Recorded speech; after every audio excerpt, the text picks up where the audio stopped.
take a seat. Hello, hello, hello.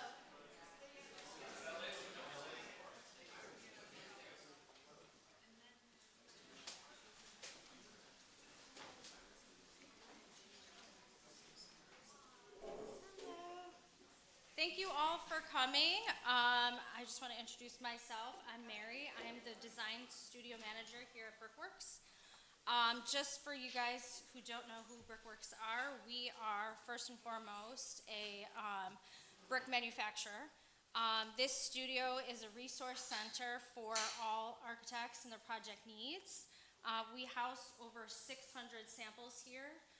Throughout the walls, there's drawers, and we also host a variety of events to support architects, developers, and builders in various industries, such as tonight. We also are an AIA and a SARA affiliate, so we are very excited about tonight. This is our second year doing this with emerging architects. And I will welcome Ross Silverman to the stage to put on a great presentation for tonight. So just to get you guys started.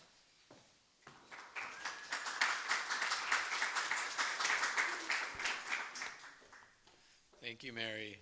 We'd like to thank Brickworks for hosting us once again. They are a presenting sponsor this year, and they've donated this beautiful venue for tonight's event, as well as the catering. We'd also like to thank the Rampton Group. Is there a representative here from the Rampton? Would you like to take this opportunity to say anything? Sure. Hi, I'm Charlotte. I'm from the Rampton Group. We're a full-service structural engineering firm. We do both structural engineering in 10 different sectors, like multifamily, industrial, commercial, educational, and we also can provide construction engineering services for things such as underpinning, training with excavation, temporary structures, and the list goes on. So I'm here if you want to say hi or ask me questions too. Thanks for having us. Thank you.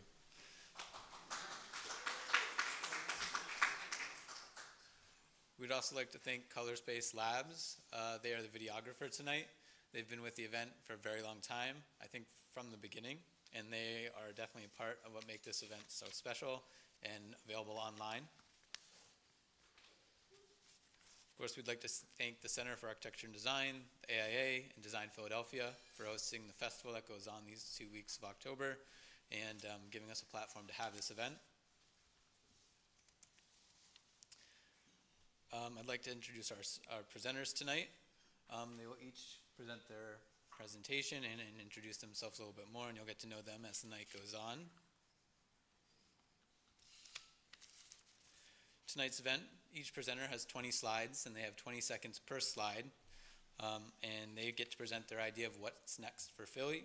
That's the theme of Fast Forward every year, and every year it develops, and it's always different, and it's exciting to hear everyone's ideas, and definitely make sure to reach out to all the presenters after the show and talk about their ideas, and that's how they grow and continue.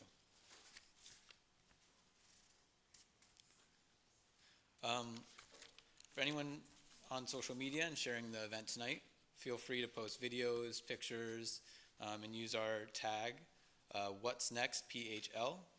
That helps us share and build the event, and anyone online can contribute and see the event in real time. Without further ado, I'd like to welcome our first presenter, Maura McCarthy.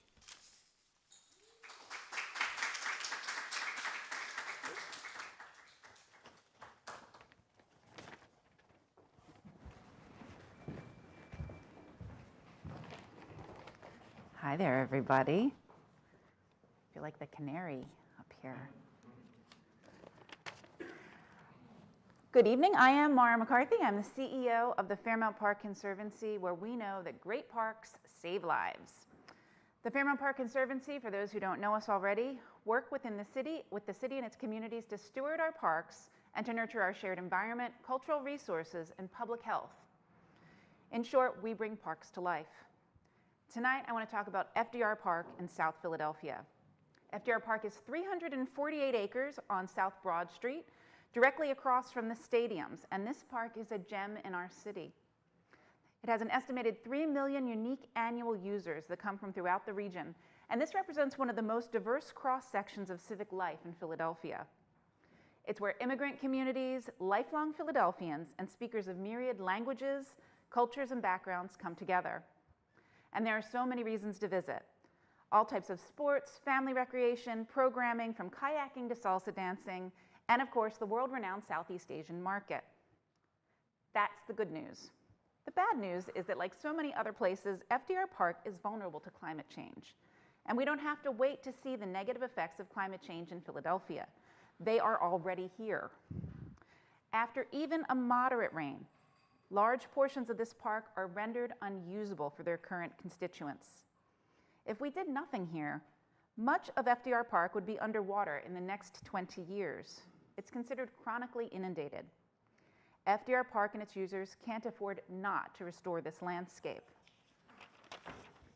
That's why, in collaboration with Philadelphia Parks and Recreation and thousands of community members, and of course our good friends, our partners at WRT, we've created and begun implementing the FDR Park Plan. This is Philly's largest, most public-facing investment in climate resilience to date, and it builds better, more diverse access for this incredible park for everyone in this city. The plan for FDR Park balances nature, water, and human activity in one world-class public space. It'll prevent the western half of the park, shown here, from being completely underwater in the next few decades, and will ensure that this park remains environmentally sustainable, ecologically beneficial, and publicly accessible. Implementation of this plan has already begun with the Anna C. Verna Playground, a fully inclusive play space designed for all ages and abilities. It's a great place for families to come together to enjoy nature and the outdoors, with 13 new picnic sites and a pavilion for family gatherings. This park is going to feature the largest swing set in North America. With 20 swings, it's as large as the Phillies infield at Citizens Bank Park. And with dozens of retained mature trees, 30 new trees, and 27 species of native plants, the playground was designed to celebrate and connect people to nature. It's integrated with natural materials, and we're piloting a new-to-Philly Corkine safety surface in this park for the first time in the city, which is permeable to water, all natural, and completely recyclable. Best of all, it's opening a week from Saturday on October 21st at 10:30 a.m., so I hope you guys will all come out and join us. The playground is just the first step in what we call the gateway phase at FDR Park. Up next is the Welcome Center, which will add community space, event space, vendors, offices, and general park resources to FDR. The most exciting of those is 14 flushing public toilets that will be maintained in FDR Park. This is scheduled to open in the spring and will be a game changer for our users. Shortly after that, we'll be opening the Gateway Plaza, a beautiful front door to FDR Park at the corner of Broad and Pattison. Arrival in this park should feel like an event, and with this addition, it will. With retained mature trees interspersed through great new amenities, the plaza is the perfect introduction to this park's focus on nature and our attention to canopy throughout. I want to pause on trees for a second because the Conservancy plants trees all over the city. A lot of folks don't realize that the Fairmount Park Conservancy has partnered with Parks and Recreation and been the primary fundraiser for Tree Philly for over a decade.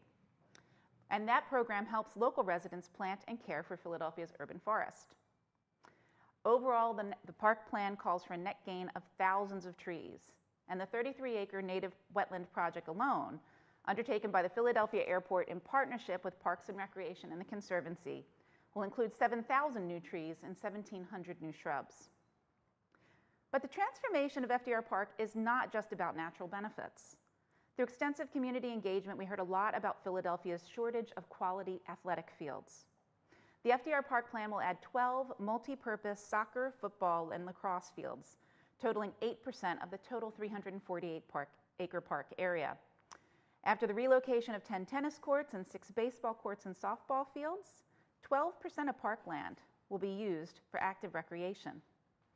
The multi-purpose fields and athletic courts will provide much-needed space in our city and improve the lives of thousands by prioritizing equitable access to play spaces.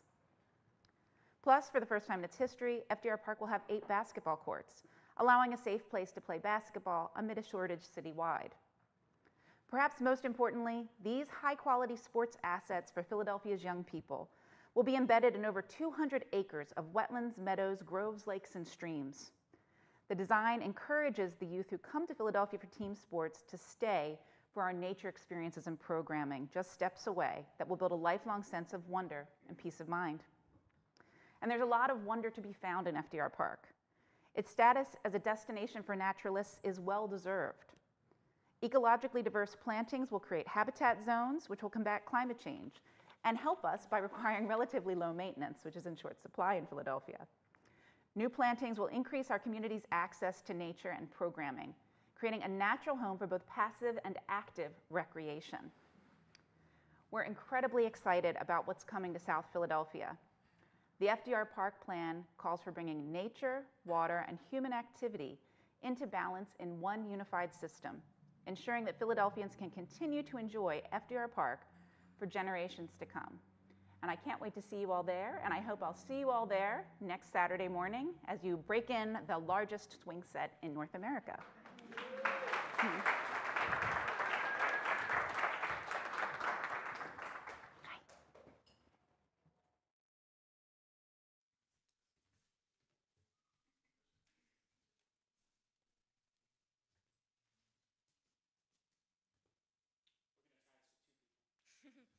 Good evening, I'm Mary Beth Gregory, a senior associate at BRR Architecture. My experience is predominantly retail and grocery on a local and national scale, and our team really focuses on work specifically in the Northeast Corridor. My name is John Pennington. I work along with Mary Beth. I lead a large part of our Philly office. Over the last few years, my experience is focused on converting urban grocery stores. Today we'd like to talk about the history of retail, what we see today, and what we see in the future. As people's priorities have changed, so does the engagement with the space around them. New tech has allowed for better delivery standards and greater efficiencies in larger retailers. Smaller local retailers have relied more on personalized experience. Those who fall in the middle will need to choose which direction to go in. So to explain the future, let's jump back to 1876. Philadelphia was home to one of the first department stores in the country, Wanamaker's at 13th and Market. John Wanamaker spent years developing and changing this building to make it work for his growing company. Throughout their 100 years in business, the practices he implemented also transformed to keep up with customers' rapidly changing lifestyles and demands. They are known for developing price tags, electrical illumination, pneumatic tubes, and retail and restaurants together. Now a landmark in our city, the building has continued to celebrate pieces of its vibrant past.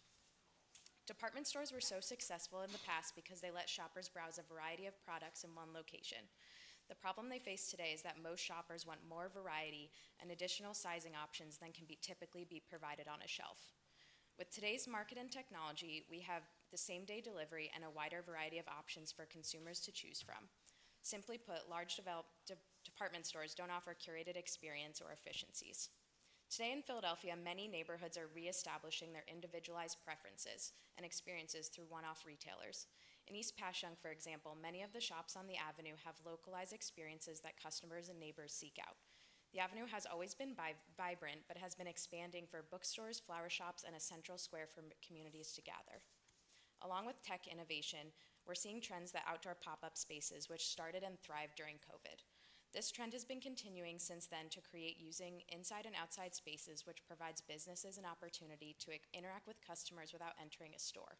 It also allows retailers to flex their footprint without physically expanding to another location.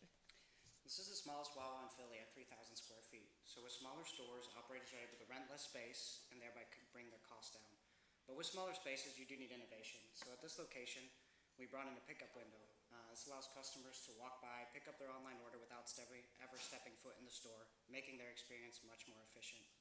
Along with efficiency, smaller stores can emphasize local, organic, or customizable products. So the juice merchant is an example of a store that allows customers to walk in and really personalize their individual experience. They can pick the drinks that they want, and customers come back because they feel like they're getting a personal experience. So efficiency and personalization are two trends that we see continuing in the market. Along with that, a lot of stores are focusing on online orders and fulfillment. So we've seen grocery stores actually pair micro-fulfillment centers with the back of their stores in urban settings so they can more quickly develop and deliver grocery product. The future of that is robots doing these boxes, bringing in autonomous vehicles and delivering them to your house without ever having a human interacting with the order in the first place. The other thing we see is dark stores. So I'm sure you've all shopped and had personal shoppers clogging the aisles with 5 carts, grabbing way more product than the store was designed for. So urban grocers have been designing dark stores separating these two customers. It's a space where just the personal shoppers can go and buy the product that they want, separating the two and making them much more efficient. And the third thing we've seen is live tracking and the Internet of Things. So the future of this is your fridge knowing what you're running low on, placing that order without you having placed it, and then an autonomous vehicle delivering it. You may think this is far away, but this tech is actually already developed, and we see this happening in probably the next 5 to 10 years. One of the companies currently doing this is a company called Starship. They've implemented the small driving robots on the right side in campuses. Obviously, it's a location where there's a need for autonomous late-night deliveries, but it's been very successful. So you can see a future of these small, round driving robots going through the city and dropping off your order. There's a newer technology with Amazon and Whole Foods where you can scan an app on your phone, browse the store, pick up some things, drop some things back off, and you're only charged for what's in your bag when you walk out. This is a completely interaction-free experience and proves that customer efficiency is one of the big drivers in current store design. This tech has provided a better shopping experience, streamlined store operations, and has helped larger brands have both a physical and online presence. Many initial online-only sustainable brands have started to have smaller brick-and-mortar stores. This allows them to minimize their carbon footprint by reducing their shipping. Minimizing bulk shipping to the products to the store, it has reinforced the sustainability of the brand, as well as allowing customers to interact with their products directly. With this big push for sustainability, electrification of the delivery procedure will be a big part of the retail ecosystem. We may see drones and autonomous robots like pictured here, but there's also a shortage in long-haul truck drivers, which causes logistical nightmares. In the future, there's a possibility of driving long-haul trucks remotely. We should really consider how we leverage this technology to simplify job openings. So we've discussed the strong support for local businesses in Philadelphia, which you can see here on the left with Independence Beer Garden. On the right, you can see an Evil Genius pop-up in Northern Liberties. We've seen these pop-ups with many retailers, clothing boutiques, and breweries. These examples take a temporary lease in a vacant space and offer a contactless takeout with an app. Yeah, the other big trend we see is retail as an amenity and mixed-use development. So what you can see here is an example of the Whole Foods we did at 1 Wall Street in New York City. This has counters above and a retail store below, and the tenants are glad to have this place because they can go pick up their own order, but it combines grocery in the same space that they live in, so it makes picking up groceries very efficient for them. Along with this, the things we see in the future are drone deliveries, efficiency, and just a curated experience overall. So the future relies on efficiency and curation. When we look at what customers want for, say, jewelry or clothing or treats, they want something that's personalized and individual to them.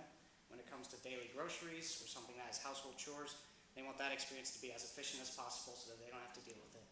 So thank you for attending the last 6 minutes and 40 seconds. If you want to connect with us in store,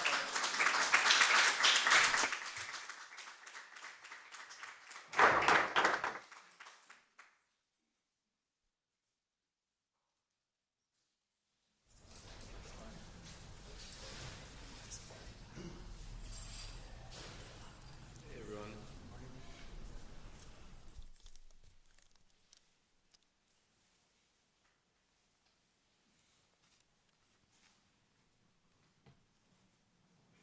Just waiting for it to turn over. Hi, my name is Jordan Mrazek, and I'm an associate at Bright Common. We're a studio of 4 architects in South Kensington who approach architecture through the lens of building biology, blending building poetics with decreased carbon use and environmental impact. Bright Common practices with a simple ideology: high concept, low carbon, all people. Before I try to answer what's next for Philly, I'd like to step back to 2016 when DAG and PIA hosted a 21st century row house design competition. The prompt asked designers to use modern thinking to explore a new model of the iconic Philly row home, one that would stand for the next 200 years.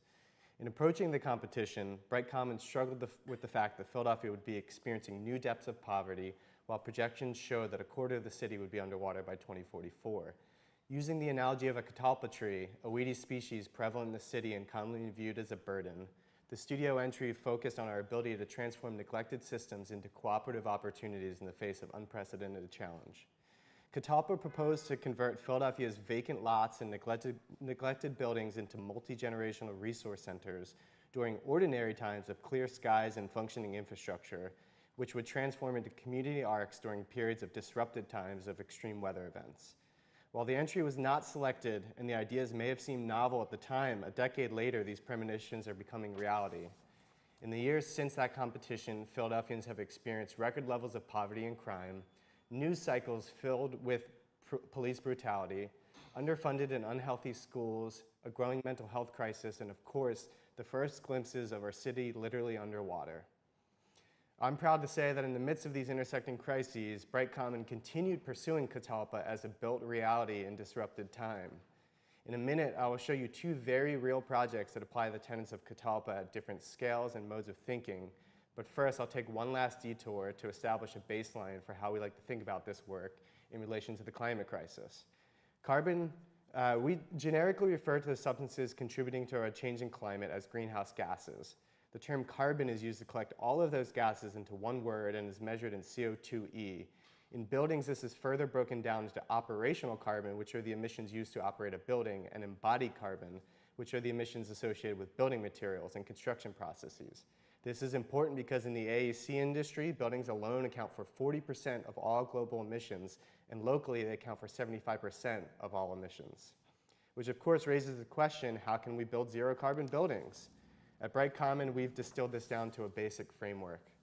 First and foremost, we need to construct passive buildings, buildings that use minimal operational carbon. Second, designing with natural and plant-based materials that ideally sequester carbon rather than emitting them. Third, eliminating fossil fuels entirely. And fourth, generating free energy on-site through renewables like solar power. So this takes us to Catalpa 1, located within the East Parkside neighborhood of West Philly.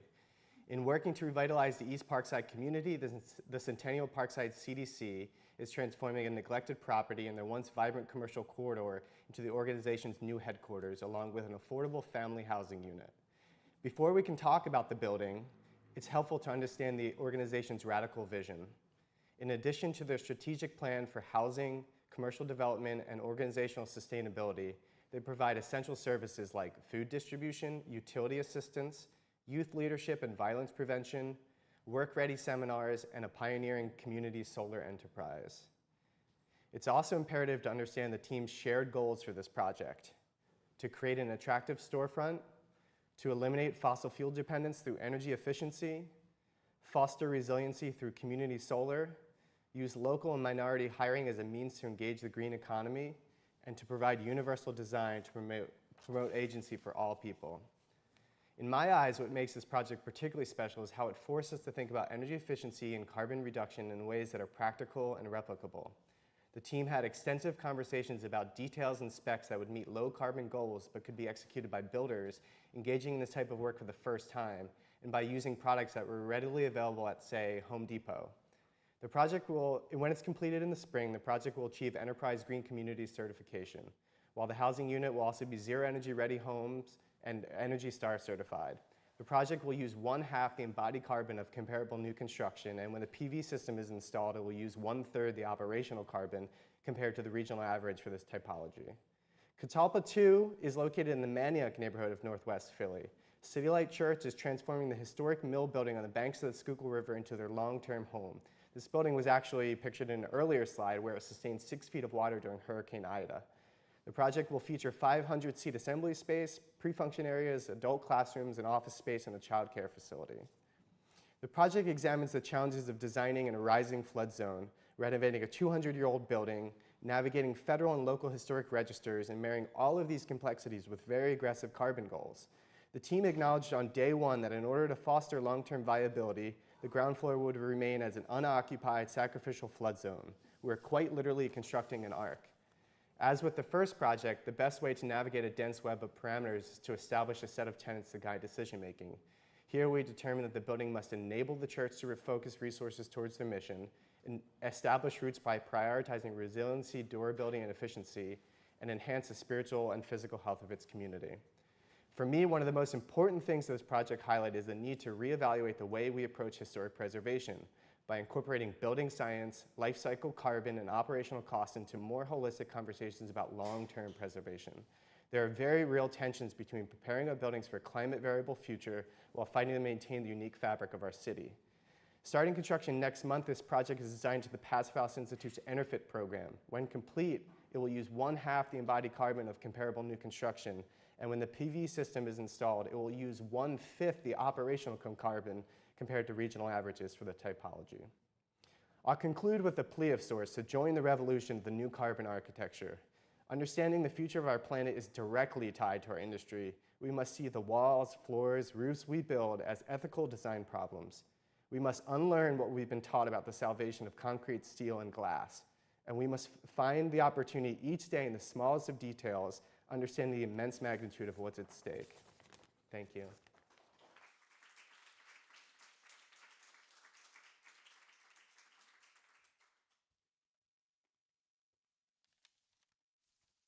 name is Elsa de Leon. And as I worry about the struggles of the city that has welcomed me with open arms, and other thousands are being displaced around the world, I begin to question, how can we be part of the solution? And as Philly becomes overwhelmed with migration crisis and the political oppression, can culture and migration bridge the gaps? Philadelphia, the city of brotherly love, has always been a leading example of a fast-growing city with a resilient and diverse population. During several cycles of immigration, the city became more diverse, supporting the enormous urban and industrial giant that represented the hard work of the culture and the new working class. Philadelphia has also weathered its shares of economic gains and decline, but like all US cities, is continually renewed and strengthened by immigrants. New arrivals applying their skills of their home countries are usually our small economic engines. Diversity represents us. Just look around this room. This identity is often acknowledged by Philadelphians and a source of pride, perhaps our foundation for the future. Maybe sustaining population and longevity in our community will rely again in the new arrivings. What's our role in these socio-political matter as designers, and most importantly, as citizens? By the time of its foundation, Philadelphia's diverse population, including the descendants of earlier immigrants, including English, Germans, Dutch, Irish, the city also had one of the largest African-American population. People could already find churches, synagogues, parks, and agencies able to understand and welcome them. During the immigration explosion between 1780 and 1920s, the region became more diverse and a cosmopolitan, as it was energized by immigrants who changed the character of the places they were settling in. The world's greatest workshop attracted immigrants to job industry like construction, and of course its vibrant port. The Office of Immigrants Affairs mentioned our country was built by immigrants, and our strength as a city is reinforced by the vibrant diversity, and I just couldn't agree more. Presumably over time, Philadelphia will become more of a destination as other cities become overwhelmed. It's time to think about our role as architects. Did you know that Philadelphia is one of 4 and the largest certified welcoming city in this country? These recognized cities that have created policies and programs reflecting their values and their commitment to immigration. Why are we not celebrating this? Can this influence our design approach our unethical agendas? As history repeats, the city is poised to become one of the major destinations to welcome immigrants and refugees. As prominently featured in the media, cities such as New York are facing huge challenges of setting in and aiding immigrants, especially without the supporting integration with their arrival points. The integration of immigrants, refugees, and asylum seekers remains a challenge for the public authorities and local communities. Many of them live in sites on which their humanity is questioned and their identity lost. Through collaborative design, we can take a step in developing a potential aid to help shift the national narrative about migration. With all of this said, let's not forget about the current crisis that our city faces. The skyrocketing levels of poverty and ongoing gentrification, for example. While one might lead to the other, the integration to society has to be as equal. I think we all have to go hand in hand. Migration is transforming cities architecturally and culturally. As designers, we may not have the power directly to influence government policy, but with powerful communication, we can change the attitudes and fight for social justice. Aren't we architects problem solvers? This all allows for an opportunity to develop a model that utilizes design as a social exploration tool. We can be the creators of a prototype that will use historical and cultural design to build the power of our community. and the longevity of the society. Maybe we can help Philadelphia just be the workshop of the word again. My experimental proposal implements tools to facilitate social integration while preserving dignity and identity, creating a self-sustaining and innovative build model that educates the community through environmental design, bridging the gaps between the existing local housing shortages and the upcoming crisis. Most importantly, I look to widen the conversation about bias and the difference in race, gender, and class. There are so many organizations around the world working towards this crisis mitigation and begin an inspiration for many like me. We can learn from them and grow our perception of what our role as architects and designers is here. We can take a build approach and learn from the Cortex shelters in Ukraine, for example, a temporary housing scheme that provides a more dignified place to live. It also integrates some social gathering spaces where people can comfortably interact. On the other hand, the reality is most of the people are being held in inhumane situations. Another option is a more collective approach to longevity. We can look at nonprofits and begin a conversation just like today. What design can do and makers unite are both organizations that are working with immigration but taking a creative approach. They are groups of individuals just like us. I'm proposing a program that acknowledges the nature of migration but does not forget about our local community. I want design decisions driven by research and data, and most importantly, the lessons learned through the city's history and culture. I am not being blind to the obstacles, but I also know that we all can be part of the solution. The idea can provide the tools to facilitate the social reintegration of people, yet creating an economic and sustainable impact in the city. Despite the reference, we all coexist and co-create. As designers, we're expecting to have an ability to change things to the better. And sadly, it's not gonna be better before it gets worse. As part of the built environment, we're responsible for being agents of change during this crisis. Climate and political migration are the present and the future of the reality of the country. And as I quote the president of the Netherlands, as we see it, the world's biggest system flaws are, in the end, design flaws. Thank you.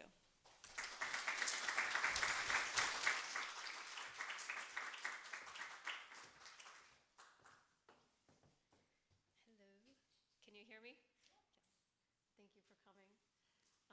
My name is Elizabeth Lovett, and I teach at Penn's Undergraduate Department of Architecture. And I also lead Lovett Keshet Studio with a partner, Yair Keshet. This is the best picture you'll ever have of him. We are developing a distributed network of stormwater gauges across the roofs of Philadelphia. And why in God's name would we do that? It's a long story. But we're trying to mitigate the effects of Philadelphia's combined storm sewer system. This diagram shows 3 sources of our sewer load. One is the rainwater that falls on paved surfaces, and one is the rainwater that falls on roofs, which is our focus. And everything else is what we flush down the drain. And you'll notice that the rain that's falling on absorptive surfaces is not really adding to the sewer load. So what happens when we overload the sewer system is that there's a relief valve, essentially, that dumps this sort of cocktail of sewage and stormwater into our rivers, which is not ideal for lots of reasons. And in an even worse case scenario, that gets overwhelmed and it starts to back up into our streets. And if you don't have the right backflow valve installed, back into your basement, which is gross. So if you take anything away from this presentation, don't jump in puddles after a large storm event. This is Philadelphia's CSO cast. CSO stands for Combined Sewer Overflow.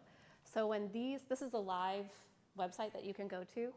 I find it's about 5 hours behind, but whatever, live. And when the gray rectangles turn red, that's when we're dumping raw sewage into our waterways. And so about 10 years ago, we started the Green Cities Clean Waters Initiative, and that was great. But they mostly focus on converting paved surfaces into those absorptive surfaces. So this is the rain barrel program and the tree planting program, and it's all wonderful. But there's a limit to what we can do on public property, And there's a limit to the degree to which we can incentivize private developers to do their work without it being just focused on new construction. But as you can see from this drone shot of South Philadelphia, we have a huge amount of square feet of just existing flat row homes that could be contributing or not contributing to the system. These are our current options, and they are too expensive and they're too heavy. Most of our row homes are built to handle the snow load, which is about 25 pounds per square foot when the roof is in a good condition. But because of all the dirt on the green roof, it's actually much heavier. It's between 25 and 55. So within the office, I'm kind of skipping ahead here, we began to develop systems that didn't have dirt, that were meant to be lighter and cheaper and basically encourage evaporation, which would help with both the heat load and then also the storm load. And as we got into it, we thought, oh, we need a testing method to kind of decide the effectiveness of varying components. And we thought, no problem, we will just mirror the ongoing green roof testing methods so we would have comparable data. And that's when we discovered there were no ongoing green roof testing methods. We're kind of taking on lab results and hydraulic models, which is just a big word for dirt math, on how these are performing. And so we saw this was a huge gap in the decision-making data that we have in our cities as we invest in these expensive systems and try to activate roofs for stormwater. So we thought, well, let's develop something that will give us our key data, which is how much rainwater is delayed on the roof, how much evaporates, and then how long does it take to dry, which is really important because it actually rains several days in a row typically. So if we fill it up the first day and it doesn't dry, it's problematic. So we have essentially two modes. One is to use these load sensors which weigh the systems. It's a little more difficult in the field, but we have a comparable thing going on in Villanova with their green roof testing. But the load sensor is that little black thing, and it feeds us live data. At any time, we know how much this thing weighs, right? So we can see it with the weight fill up with water, sometimes a bird, and then go back down. The other are these tipping buckets, which measure flow rates.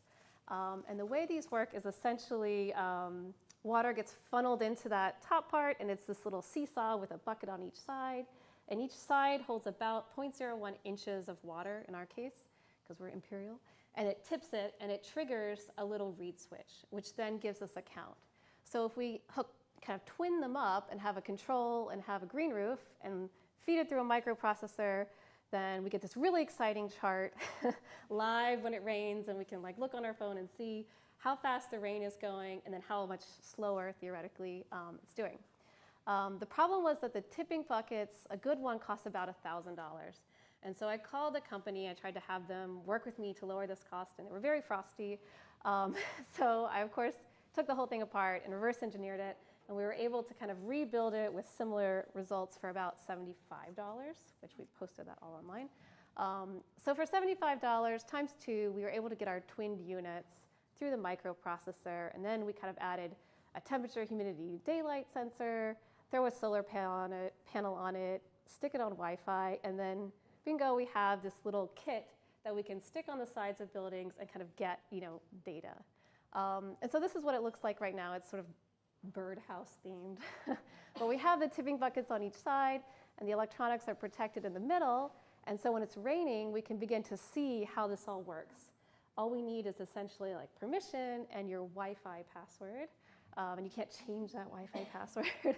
And our 2-year goal is to get 30 of these units across Philadelphia, so they could be connected to existing green roofs. They could just be connected to regular roofs without any mitigation attached to them, so that we can get much more localized data of how much stormwater we have, or at least the opportunity to capture it before it comes off the roof and into the thing.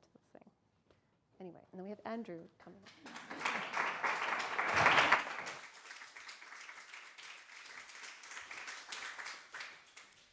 Good evening, everybody. How are you tonight?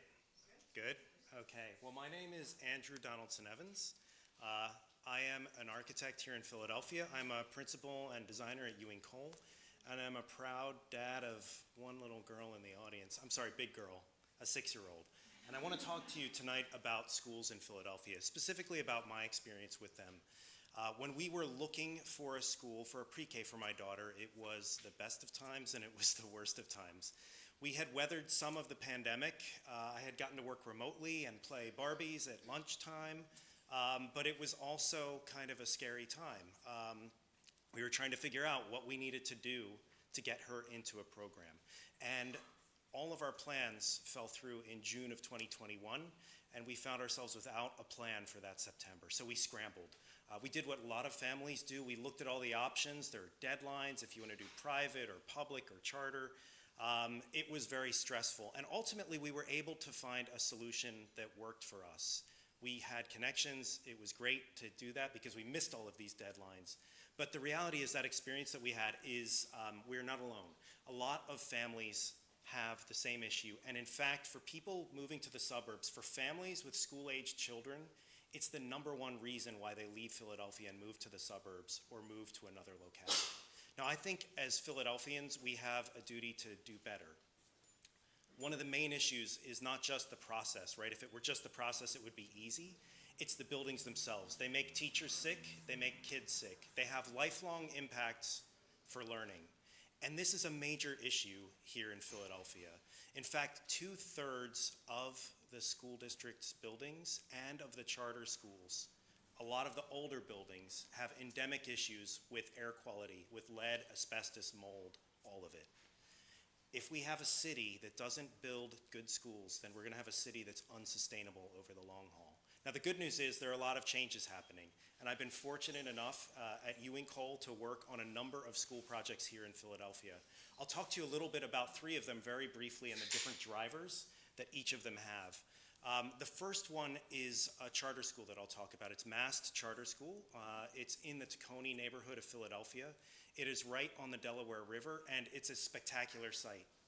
This charter program entrusted our fledgling education practice to help them plan out a 19-acre site right next to the Tacony-Palmyra Bridge.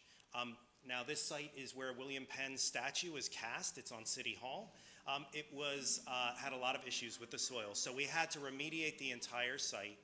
You can imagine 2 feet of clean fill on 19 acres is an expensive proposition, and we had to be hyper efficient to make up for that in the design of the school. So double-loaded corridors, modular classrooms, modular structural frame, a very simple phased design overall, 90-degree angles and 4 corners. That was what the contractor asked for. The benefit of this is that by being hyper efficient, we're able to realize the kind of programs that are exceptional here in Philadelphia for charter schools. A multi-story media center, a Ninja Warrior gymnasium, a makerspace that opens to the outside where there's a Robot Wars playground. But not only that, outside of the building as well, that efficiency allowed us to create a school that had fields. We took advantage of the floodplain to put in a soccer field, a baseball field, and a softball field. Right next to the bridge, this is the sort of thing that people leave the city to go find. And now, in an urban environment, it's almost unheard of to have this directly adjacent to your school. Another project that I've worked on recently, it's under construction, we just have the frame topped out, is Cassidy Elementary. This is a public pre-K through 8 building. We developed an approach that was much different. It's a 2-acre site in West Philadelphia in the Overbrook neighborhood. Here it is a very compact site, and so we created this sort of canyon space in the middle of these 2 volumes that invites members in. The rest of the building is fairly conservative, and then as you approach this entry point, there's this explosion of color and movement. It's a dynamic environment where kids and families can all engage with one another. But what's really special about this project is not what we did, it's what the School District of Philadelphia is doing. In 2020, they issued their design guidelines. This is, for creative, it feels like a little bit of a nightmare because you have to meet all of these standards: acoustics, square footage, materials, mechanical systems. You've got to work with these idealized floor plans, and you can't be 5% over or 5% under. You've got to hit the mark with this. The goal here is equity. So while we think that the creativity that we were able to employ with these rigorous standards was special, what was more special is the fact that this school, it doesn't matter, is going to be the same as other schools in terms of the opportunities that they provide students. It doesn't matter what neighborhood you're from. In Philadelphia, public education is going to be standardized so everybody has the same opportunity. And finally, a Quaker school. This is the oldest Quaker school in the world, Penn Charter in East Falls. It straddles the Schuylkill and the Wissahickon watersheds. There's a concern with environmentalism there, and so part of the project has been to make capital improvements to the site, to rewild the site, to introduce native flora that have long since been forgotten. And the lower school that is just starting construction is based on this idea of Reggio Emilia. That is an educational philosophy from post-war Italy that says the building, the learning environment is the third teacher. So our school is loosely designed around this idea of it being like a piece of the Wissahickon. And so the volume steps down across the site. It's got 2 stories, and it engages with the landscape in a way that invites students to go outside, to the roof terrace for science, to go outside to read for the library, and then a playground in the middle that over the next several decades will grow to become a lush forest in which the students can play. More importantly, though, are the interior environments. These environments are designed to be biophilic, to bring plant material to the interior, to be light and bright, and to inspire wonderment in the students. The goal here is manifold, but it's really to encourage learning and a lifelong love of learning for the students that attend this pre-K through 5. Now, these are just 3 examples of schools based on different drivers for design. They represent the immediate future, and I'm excited to be a part of that. But I also question what's next for Philadelphia that will keep our teachers and our families and our parents and our kids in the city. Thank you.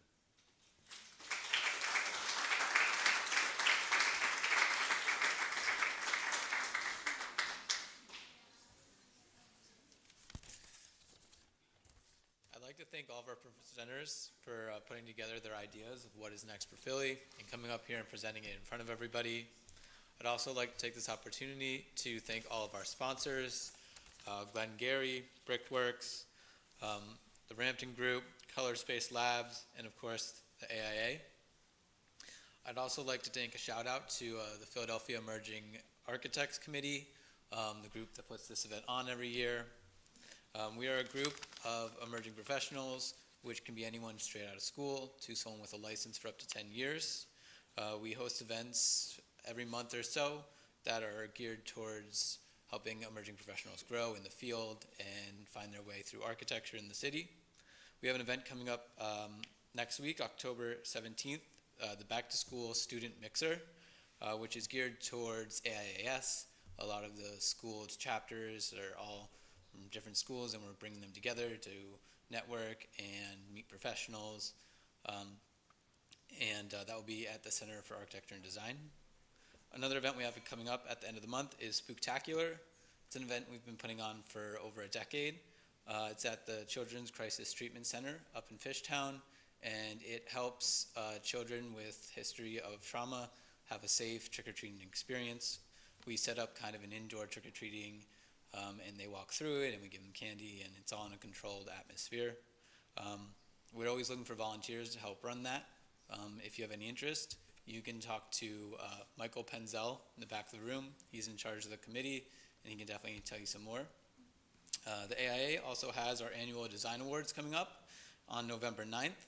That's when we get to showcase all of the firms in our city that have won awards this year, and we encourage everyone to come out and attend if you can. It's always a good way to find out what's going on in the city.